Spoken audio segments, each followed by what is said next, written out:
بسم اللہ الرحمن الرحیم۔ السلام علیکم۔ میں ایک براتیوں کی بس میں سوار تھا۔ براتی دلہن کو بیاہ کر گھر لے جا رہے تھے اور میں بھی اپنے گھر کو جانے کے لیے اسی بس میں سوار ہوا تھا۔ آگے ایک چیک پوسٹ پر بس کو روکا گیا۔ وہ چیک پوسٹ کوئی سرکاری نہیں تھی بلکہ رشیا کے افغانستان سے جانے کے بعد جگہ جگہ چیک پوسٹ بنا دی گئی تھی۔ تقریباً ہر قبیلے، ہر کمانڈر نے اپنے اپنے علاقے میں ایک الگ ریاست، ایک الگ ملک بنا لیا تھا۔ وہ راستے سے گزرنے والے لوگوں سے بھاری بھاری ٹیکس لیتے اور جی چاہتا تو لوٹ بھی لیتے تھے۔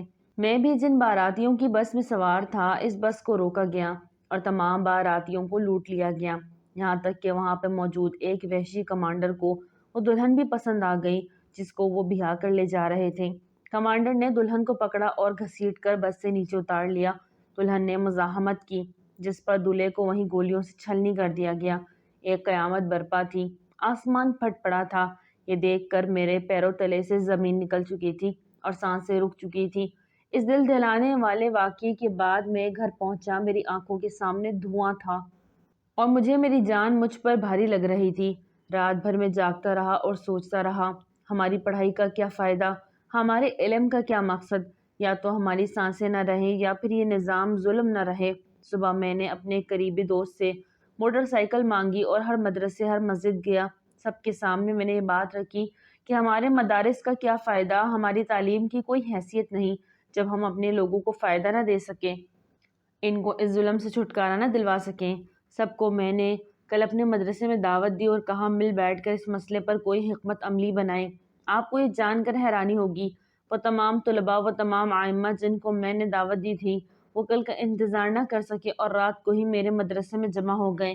رات بھر ہم نے ان دردناک حالات پر بات کی۔ صبح ہمیں ایک اور دل دہلانے والے واقعے کی خبر ہوئی۔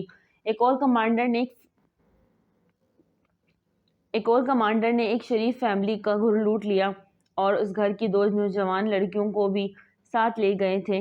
وہاں ان کی کئی بار عزت لوٹی گئی۔ ہم نے اس کمانڈر کے خلاف پہلی کارروائی کرنے کی ٹھان لی۔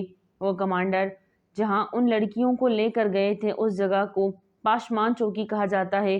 رشیا کے خلاف جن بزرگوں نے جہاد کیا تھا، انہوں نے ہمیں کچھ ہتھیار دیے۔ پھر ہم پاشمون چوکی کی طرف بڑھنے لگے۔ ہماری تعداد صرف 30 جوانوں پر مشتمل تھی۔ ہم نے بنا کسی اپنے جانی نقصان کے اس چوکی پر قبضہ کیا اور ان لڑکیوں کو چھوڑا لیا۔ اس کمانڈر کو توپ کے دہانے پر لٹکا کر پھانسی دے دی گئی اور ہماری منزل کچھ اور بن گئی۔ ہمارے راستے کسی بڑے راستے کی طرف مڑ چکے تھے۔ شاید قدرت نے ہمیں اسی کام کے لیے پیدا کیا تھا اور دیکھتے ہی دیکھتے ہمارا سفر بڑھتا گیا اور ہم اس راستے پر چلے گئے۔ بس یہی تھی ہماری شروعات۔ ناظرین، ویڈیو اچھی لگے تو لائک کریں، چینل کو سبسکرائب کریں اور دعا میں یاد رکھیں۔ السلام علیکم۔